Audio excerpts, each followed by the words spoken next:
Alhamdulillah, alhamdulillahi rabbil alamin, alhamdulillahi rabbil alamin. Assalatu wassalamu ala asrafil anbiya'i wal mursalin wa ala alihi wa ashabihi rasulillahi ajma'in. Asyhadu an la ilaha illallah wahdahu la syarika lah, wa asyhadu anna sayyidina wa nabiyana Muhammad Rasulullah sallallahu alaihi wasallam. Allahumma salli ala sayyidina Muhammad wa ala ali sayyidina Muhammad kama shallaita ala sayyidina Ibrahim wa ala ali sayyidina Ibrahim wa barik ala sayyidina Muhammad wa ala ali sayyidina Muhammad fil alamina innaka Hamidum Majid. Faya ayyuhal hadirun, inni usikum wa iyaya bittaqwallah wa ta'atihi la'allakum turhamun. Ya ayyuhalladzina amanu taqullaha haqqa tuqatih wa la tamutunna illa wa antum muslimun. Fasma'u qala Allah Ta'ala fil Qur'anil Karim.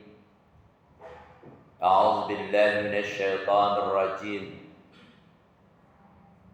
Bismillahirrahmanirrahim. Al-yawma nakhtimu ala afwahihim wa tukallimuna aydihim wa tashhadu arjuluhum bima kanu yaksibun. Sadaqallahul aliyul azim.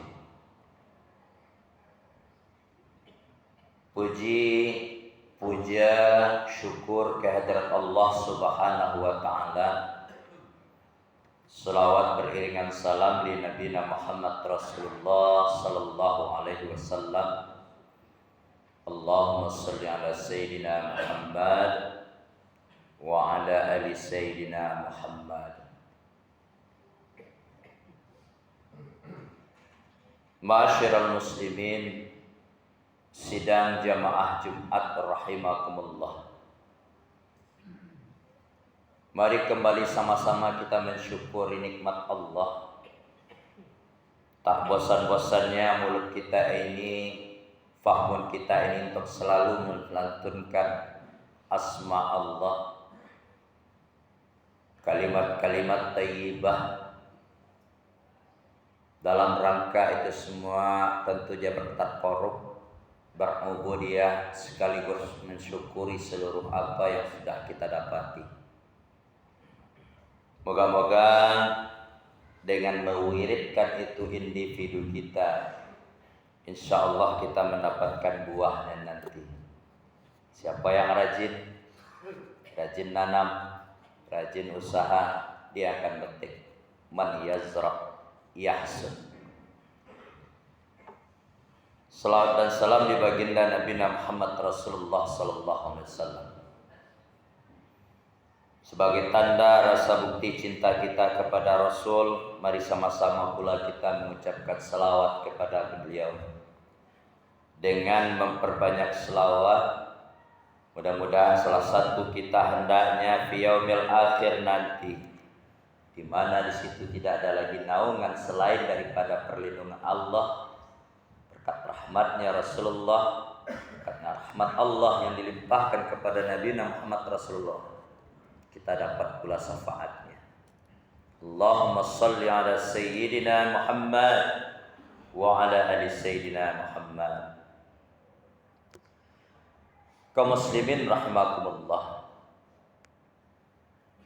Hari ini begitu sangat gembira kita. Sangat-sangat bersyukur kita dibanding dengan hamba-hamba Allah yang lain.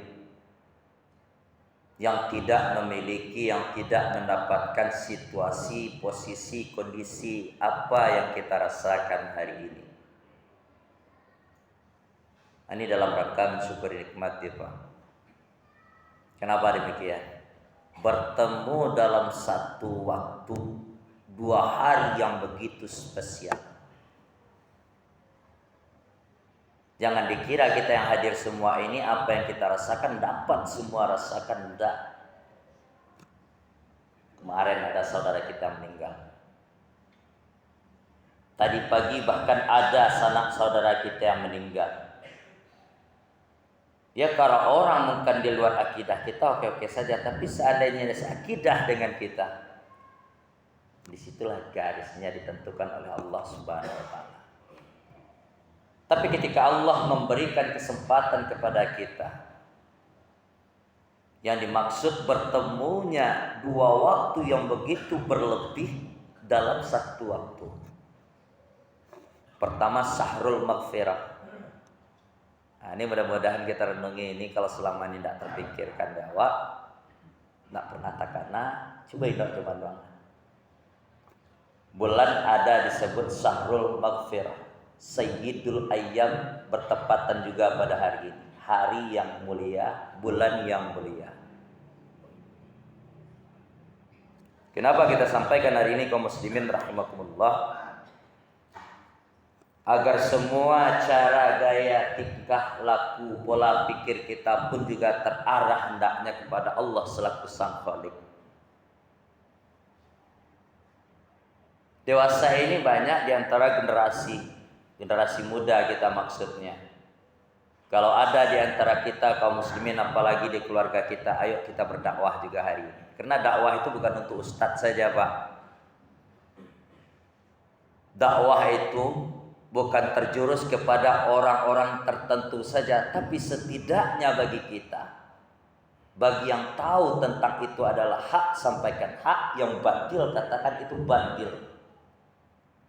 Apa contohnya? Muncul sebuah pemikiran sekarang masuk di bulan puasa, karajonnya puasa tapi nyusmayang enggak.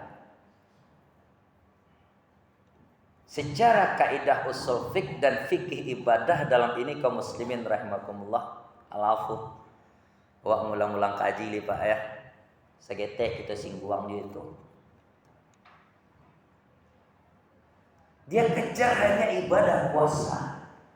Bukan ada hubungan antara puasa dengan sholat, salah juga kita nanti. Tapi ketika kita mengutamakan puasa, meninggalkan salat 5 fardu, jauh sekali salahnya Pak. Hati-hati kita ini. Sepele kedengarannya, tapi ini kajinya. Kita tak jauh hari sampaikan betapa banyak para ulama kita menyampaikan. Bahkan salah seorang ulama kita yang keras. Seorang hamba yang mengaku iman kepada Allah, ketika ia tidak melakukan rakaat sujadah yang disebut 5 waktu sehari semalam, orang itu mutlak kafir. Kafir dia. Ini dengan senangnya Ramadan datang, dia kerjakan puasa, sholatnya enggak. Ini tentu sholat dalam batasan pembahasan khusus yang wajibnya ya Pak ya. Bagaimana dengan tarawih? Tarawih itu bagian dari kentalnya, ibarat kita makan ada bumbu-bumbunya yang lain, tambahan untuk kita. Kenapa kafir dalam hal ini? Kita sudah sering sampaikan. Di dalam ibadah sholat itu ada pengakuan seorang hamba kepada Allahnya terletak di situ. Kan kita sering dengar tuh, salah satu syarat orang masuk Islam dia mengucapkan kalimat syahadat. Ini kita ulang-ulang lagi ini. Dia mengucapkan kalimat syahadat yang sering kita dengarkan orang mualaf, orang masuk Islam, orang baru masuk Islam. Bisa ia dikatakan Islam ketika mulutnya mengikrarkan kalimat syahadat tauhid dan syahadat rasul. Nah sekarang kita tidak mualaf. Pertanyaannya, kalau kita tidak bersyahadat, kapan lagi kita mengucapkannya? Kalau tidak di dalam pelaksanaan ibadah sholat. Nah ini itu yang kita tinggal. Ini asal maksud tadi, yang khatib maksud tadi kaum muslimin rahimahullah, berdakwah itu bukan untuk ustaz saja, Tapi bagi kita yang tahu mama kepada menakan nampak kemenakan nila gadang dan semayang kecian. Bapak kepada anaknya lah 7 balik rumah anak dia nak semayang lalu dia tok rumah awak kira-kira bahan modelnya. Mudah-mudahan para ibu melalui corong begini sampai ke rumah membiarkan anaknya begitu saja tak sholat. Na'udzubillah. Jangan bangga kita hari ini mungkin kita santai, tapi besok mau melangkahkan kaki menuju surganya Allah gara-gara para ngeyok tadi ditarik dan anak tadi. Malaikat saya enggak terima malaikat. Kenapa saya enggak terima? Kenapa engkau enggak terima? Karena dia membiarkan saya pergi ke jerumusmu hitam ini. Nah, jadi bapak, kaum muslimin, para bapak-bapak, ibu-ibu, para nenek mama yang ahlul ibadah, katanya jangan bangga dengan ibadahnya saja. Ayo keluarga kita aja, anak kita aja. Ini yang dimaksud dengan dakwah itu bukan tertuju pada suatu objek saja. Kata Nabi, balighu anni walau ayah. Walaupun kecil tapi ada unsur maghfirahnya di situ, ada unsur kebecatannya di situ, kebaikannya di situ. Maaf, ada kebaikannya di situ. Ayo kita tarik. Nah, besar kan tanggung jawab kita selaku laki-laki kaum Adam, Bapak. Kembali kita ke poin tadi. Jadi dalam hal ini ketika seorang hamba meremehkan namanya ibadah sholat, puasa saja ia kerjakan. Puasa itu kan gampang saja, artinya kan menahan ya Pak ya. Malam hari dia pupuh bergadang sampai sahur. Nanti di siang hari supaya nggak merasa kecapean juga ya tidur sepanjang itu sudah apa itu. Ada tidur orang itu beribadah di dalam fisal Ramadan. Ada tidur orang itu mendatangkan laknat pada dirinya. Contoh, ketika ia hidup di dalam kerumunan yang banyak maksiat dan badannya, kondisi badannya pun juga sudah lelah dan letih. Nyobek lalu ketika itu ada ibadah Pak. Contoh, kita sudah capek ibadah malam, pagi kita mencari nafkah. Di siang harinya kebiasaan di suatu tempat nih, mohon maaf nih contoh ini ya, di suatu tempat itu berkumpulan suatu anak-anak itu kalau mulai gini anak-anak di tempat-tempat yang sepi dia bawa ala-ala genggam, nggak tahu lah apa kita dia main. Nah kalau ada di antara anak-anak kami yang seperti itu yang ikut puasa, tidur lebih ibadah daripada kita bertanggang menahan diri. Batu asal genggam kecil tapi pengaruhnya hebat. Jangan ke anak kecil, orang tua saja yang kakek-kakek aja terpengaruh buat.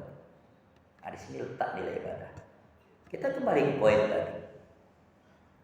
Kan yang melampiaskan kecapeannya, keletihannya dengan berpuasa, dia buat tidur atau dia main yang lain sehingga sholatnya tinggal. Secara kaidah usul fiqh kaum muslimin rahimahullah, di dalam fikih ibadah ada lahir dua hukum orang yang seperti ini.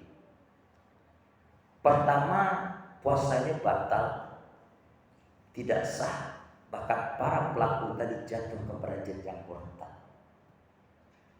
Contohnya, sesuai jumhur para ulama, yang pertama, puasa dia kerjakan di bulan Ramadan. Dia ada ibadah sholat dia tinggalkan, memang betul dia menganggap itu nggak ada artinya, remeh saja. Nah orang inilah yang kena tertitel tadi. Jatuh kepada murtad, sudah jelas murtad, tentu saja puasanya nggak sah, nggak ada terimanya. Jadi hati-hati anak-anak kita. Yang pertama. Orang yang kedua kaum muslimin rahimahumullah, dia tetap puasa di siang hari, dia laksanakan puasa sholatnya, tapi beralas-alasan. Bahasa kita dia balik-balik aras-arasan dia. Gula sebentar, entarlah inilah itulah segala macam lah. Yang paling sering kena di sini asar. Akhirnya kan tunggu menunggu, orang ini jatuh kepada fit. Artinya sholatnya bisa diterima, puasanya mungkin sah, tapi nilainya rusak di situ. Hal inilah yang diprediksi oleh baginda Rasulullah, kam min sha'im laisa lahu min syiyamihi ilal juwa. Atas berapa banyaknya orang yang puasa apa? Berapa banyak orang yang menahan dirinya di siang hari tapi ia dapatkan rasa haus dan lapar. Nah, Bapak-bapak, saudaraku kaum muslimin, sidang jamaah Jumat rahimakumullah. Itulah yang dimaksud firman Allah dalam surat Yasin tadi. Al-yawma nakhtimu alaik. Suatu saat kita akan diminta pertanggungjawaban, tidak secara yang nampak kita berbuat doa, termasuk akal pemikiran. Tadi kan berupa pemikiran orang yang kita gambarkan. Salah satu contoh. Jadi sungguh pun itu sebuah contoh pemikiran, tapi itu jelek, tidak terletak pada tempatnya, pun juga diminta pertanggungjawaban. Mudah-mudahan hal ini bisa memotivasi kita, memperkuat keimanan kita, memperteguh keimanan kita, dan meningkatkan takwa kita kepada Allah Subhanahu wa ta'ala. Bukan untuk kita saja, pun tidak untuk diri kita sendiri, bahkan orang-orang terdekat kita ikut kita rangkul hendaknya. Dengan itu kita terselamatkan fid dunya wal akhirah. Banyak maaf, aku lupa dan astaghfiruh. Fasnabiqul khairan kullayo innama saum fa'tabiru ya'udul absar la'allakum turhamun. Alhamdulillahilladzi qad a'ta'na ni'matan wa hidayatan hatta nastati'u an nastami'a fi hadzal makanil mubarak. Wa thaniyan salatan wa salaman ala Rasulillah sallallahu alaihi wasallam. Asyhadu an la ilaha illallah al-malikul haqqul mubin Muhammadur Rasulullah shadiqul wa'dil amin. Allahumma shalli ala sayyidina Muhammad wa ala ali sayyidina Muhammad. Fa ya ayyuhal hadirun, inni usikum wa iyaya bittaqwallah wa ta'atihi la'allakum turhamun. Ya ayyuhalladzina amanu taqullaha haqqa tuqatih wa la tamutunna illa wa antum muslimun. Fasma'u qala Allah ta'ala fil Qur'anil Karim. A'udzu billahi minasy syaithanir rajim. Bismillahirrahmanirrahim. Wal 'asr. Innal insana lafil khusr illal ladzina amanu wa 'amilus shalihat wa tawassaw bil haqq wa tawassaw bis sabr. Shadaqallahul 'aliyyul 'azim. Innallaha malaikatahu yusholluna 'alan nabi. Ya ayyuhallazina amanu shallu 'alaihi wa sallimu taslima. Allahumma ighfir lil muslimina wal muslimat wal mu'minin wal mu'minat al ahya'i minhum wal amwat wa sayyirhum ala mu'anidid rabbi ikhtim lana bil khair wa ya khairun nasirin bi rahmatika ya arhamar rahimin. Rabbana taqabbal minna innaka antas sami'ul alim wa tub 'alaina ya Allah innaka antat tawwabur rahim. Rabbana zalamna anfusana wa illam taghfir lana wa tarhamna lanakunanna minal khasirin. Rabbana atina fid dunya hasanah wa fil akhirati hasanah wa qina adzabannar. Walhamdulillahi rabbil alamin. Aqim shalah.